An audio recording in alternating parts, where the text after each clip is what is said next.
Hi everyone, and welcome to your weekly Pick a Card Tarot readings for the week of September 1st. If we haven't met, my name is Sydney, I'm the tarot guy next door, and I use my occult knowledge and intuition to help guide you towards the life you want. If you have a question you want to ask the cards, you'll find information on how to get a private reading below. And if you want to learn how to read the cards, you'll find information in my beginner's course below. I'll be doing 5-card open readings, and here are the decks that I have for you.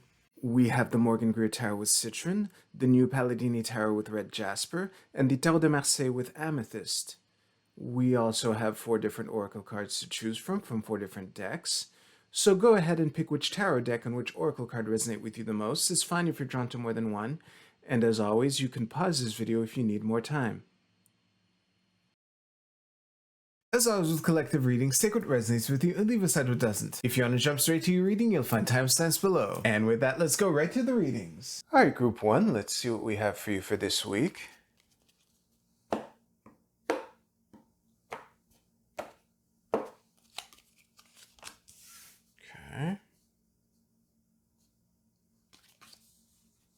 That is the Knight of Swords reversed.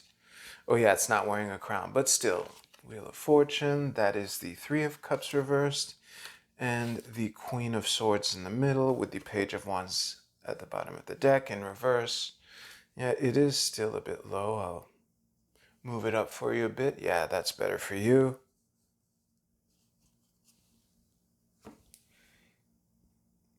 I'll see you right now. This is a really interesting mix of cards, and yeah, the thing that made it snap into place was when I realized how how I made sense of these 2 cards versus these 2 cards. So basically, the way this reading makes sense is the vibe of a group of friends are trying to pressure you into doing something, but you don't want to do it. And it's not necessarily that it's a bad thing for you. It's that it's like they're trying to pressure you into doing it faster than you would, with the Three of Cups and the Knight of Swords being the 2 reverse cards in all of this. Now, with the Queen of Swords being upright in the middle of all this, you know, the message here is a pretty clear honor yourself type of thing. And it's really fascinating too that this is the Morgan Greer, because like, I love Pamela Coleman Smith. I'm gonna assume that if I disagree with her, I'm right. I'm wrong and she's right. But given the meaning of the Queen of Swords, I always said that if I made a tarot deck, the Queen of Swords would look you dead in the eye like this one is here. And yeah, it's really fascinating to have a queen that does that. But regardless of anything, like, again, it's like an opportunity that is in the direction that you want to go. And it's not that your friends are entirely wrong to put peer pressure on you to act now, which also is how the Page of Wands reversed underpinning the entire reading plays into this. Because when you're a beginner at something, it's very easy to come up with reasons why you can't go to the gym when you're not already a gym rat. I'll put it that way. And there might be, because there's this axis is all swords, right? And as an air-heavy person, I can tell you this straight up. The brain is very easy at coming up, the brain is extremely skilled at coming up with reasons to not do things. Coming up with reasons to do things, the swords aren't really that good for that. Swords are better for cutting things out, not including things. That's kind of what the cups do. But yeah, so yeah, I think that's the warning here. So although it is important to honor yourself, and there might, like, you might have a point that your friends don't understand the thing that make it that now isn't the perfect time or whatever. But this is, whatever the issue is, whatever the this of this is, it's in the direction that you want to go, and it's looking like you have an opportunity to do so. So don't give in to peer pressure, but the peer pressure also includes your lazy ass talking yourself into staying on the couch instead of going to the gym. If you like this reading, please give this video a like, and you can use the timestamps in the description below to jump ahead to you know what I mean.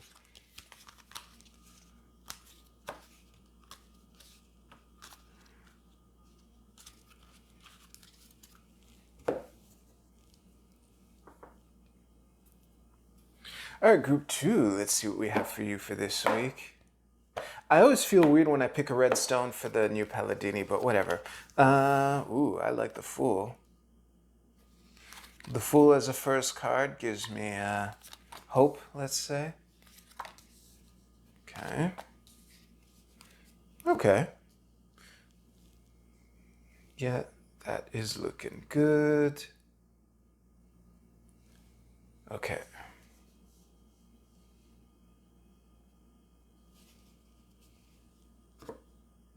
Oh, 2 5s. Okay. I will see you right now. Group two, this is looking like a week for you to practice your proverbial tumbling skills. What's making me say this is that the two cards in the reading proper that aren't majors are fives, right? So we have an instability. It's literally the fives, and no matter what suit we're talking about, the fives are, unstable in a way that's unpleasant, let's say. There are no pleasant fives. Yeah, even the Hierophant to an extent is. Anyway, enough geeking out. The thing that's making me go with the tumbling skills aspect is that there's a lot of potential for success with the Chariot and the World here, but they're both in reverse, and the Fool is in the upright position at the top of the reading, and the Ten of Cups is at the bottom of the deck underpinning everything. So I don't really care how these how these fives play together. We have the two phallic fives. The chaotic one is reversed in the middle of the reading. The conflictual one is upright over here. I don't really care the nuances of this. It's all about the what to do about it here. And while staring at these cards, I was reminded of a video I watched not that long ago.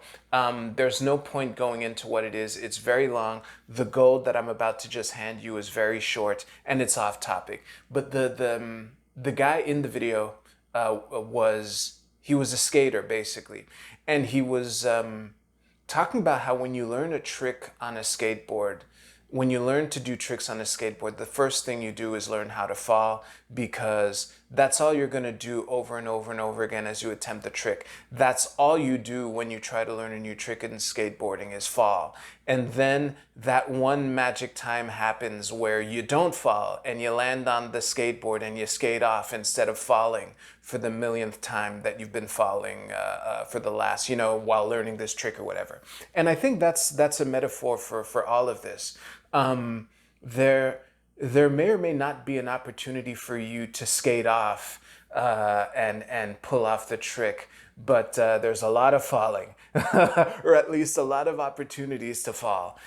Those are looking abundant here, and I think that if you learn how to tumble and practice those skills, whether or not you actually do skate off this week and actually pull off the trick, it'll get you closer to eventually skating off. And it's looking like, whether you skate off this week or not, it's looking like some key tumbling that will happen.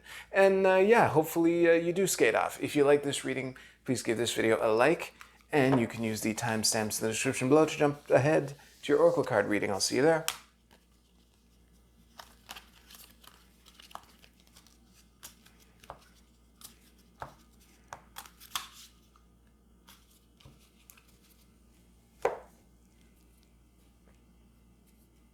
Group 3, let's see what we have for you for this week.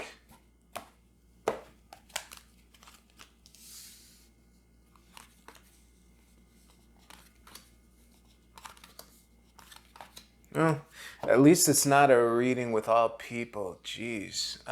Give me a second. We've reached a point where I'm relieved to see the Tower. Because I'm not reading for me. Give me a second here. I will. All right, I'll see you right now. Okay, there are a couple parts to this. The message here is actually pretty simple, but I just need to break it down into its parts before I assemble it back together. So there's the relationship between the Tower and the Ace of Swords. And there's the Eight of Cups, which, at the bottom of the deck underpinning everything. And especially being an 8, implying movement and, things with the 8s in general. I I don't know how the ace and the tower relate to each other, but there are two main ways in which it does. And the fact that the other, the odd card out is the two of swords here, indicates, we have 1-2 of a suit and all these other cards, right? So this is either the Ace of Swords coming from the Tower moment, or the catastrophe or whatever, or the idea hitting the field and being stopped dead in its tracks right away at the deuce, the first step out of the gate and there's a trap door there or whatever. And now we come to these two guys. So the way that these two cards play off of each other, I'm not even seeing it in terms of major versus court. I'm seeing this in terms of this king here, who is of the suit of the card that is at the bottom of the deck. So he's obviously the expert of this. I'm seeing the king's role as keeping track of the long-term vision that we need to keep in mind despite whatever just came up or whatever. And I see the hermit guy as the, oh, I know what to do guy. The thing that leapt out to me was how the rod he's holding is red, the same color as the sword. They're both phallic shapes, and the cup is yonic, I believe is the term I Googled. That's the best counterpoint to phallic. Anyway, I don't know, because for you watching this, it might be difficult to know if you're the I don't want to lose track of the big goal guy, or if you're the, oh, I know what to do about this situation right now guy. You might be both. But I would say to the king, it's good to keep your eye on the goal. Let the hermit take the lead this week. I'm surprised at how quickly my tone shifted honestly, it's not even worth repeating. Just go rewind a couple seconds and see how, when I was empathizing with the king, the way I vibe shifted when I told him to just let the hermit lead should be enough. So yeah, if you liked your reading, please give this video a like, and you can use the timestamps in the description below. I'm not even going to finish that sentence. All right.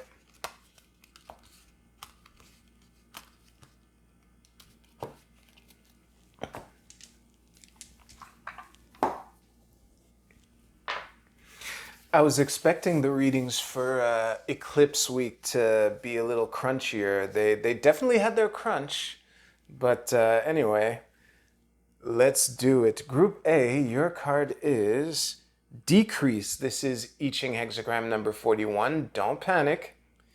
The keywords are decline, cutting back, frugality, contraction, letting go, less is more, resourcefulness, and a sacrifice. And here's the thing. I probably would have zeroed in on the words less is more and resourcefulness no matter what, especially given the tarot portions that I gave. It's really a question of, when your budget is cut all of a sudden in the middle of your project, seeing that as a creative constraint is the better way to, take it as opposed to proverbially throwing a hissy fit at and the why me stuff, to rather see it as creative constraints. Yeah, Group B, your card is investment. This is crescent waxing earth moon. There is a lot of symbolism here. So, as you can understand, I'm going to stare at this. It's funny, I spent a lot more time thinking through the sky math than the actual reading. Actually, I'll lead with the reading. Those who want to do the sky math can stick around. So it's really, this is obvious given the tarot portion and the word investment at the bottom. This is not the week to expect big returns. This is the week that we're dropping quarters into the swear jar or into the piggy bank. And, it kind of sucks for that. But if you think about, the compounding interest playing for you or whatever, it can be easier to take. And as far as the sky math goes, this is really basically, because it's really tempting to read this as the moon right after the Virgo eclipse, but it's happening too late in Virgo. So the sky math, I would tie this back to the first Virgo eclipse.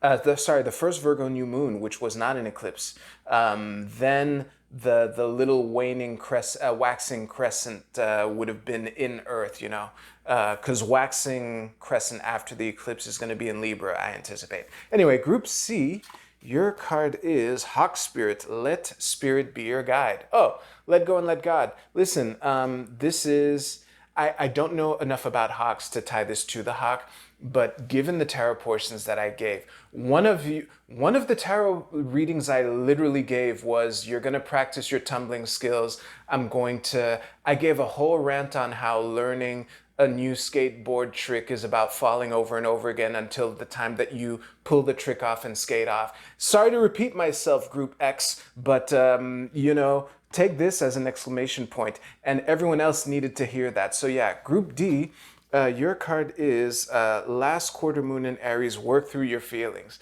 I have a feeling I know exactly what this is, but I'm still going to give myself a second to think about it.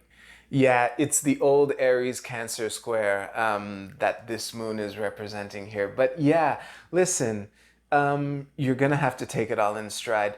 I think okay, there's one proverb I say all the time. It's a proverb for me at this point. I've said it so much. In life, you have to care, but not that much. That would be a good thing to keep in mind, because some of the ways that we make unforced errors in life that involve lashing out at people, you know, Aries and Cancer, is being angry because you care too much and you take something a little more personally than you should. So that is the danger that I can see that would make it harder for you to work through your feelings and just take it in stride instead of ripping Jimmy's head off or whatever. So yeah, that's a good note to end on. Thank you very much for watching. If you like this reading, please give this video a like. We're just beginning eclipse season. Take care. I'll see you soon.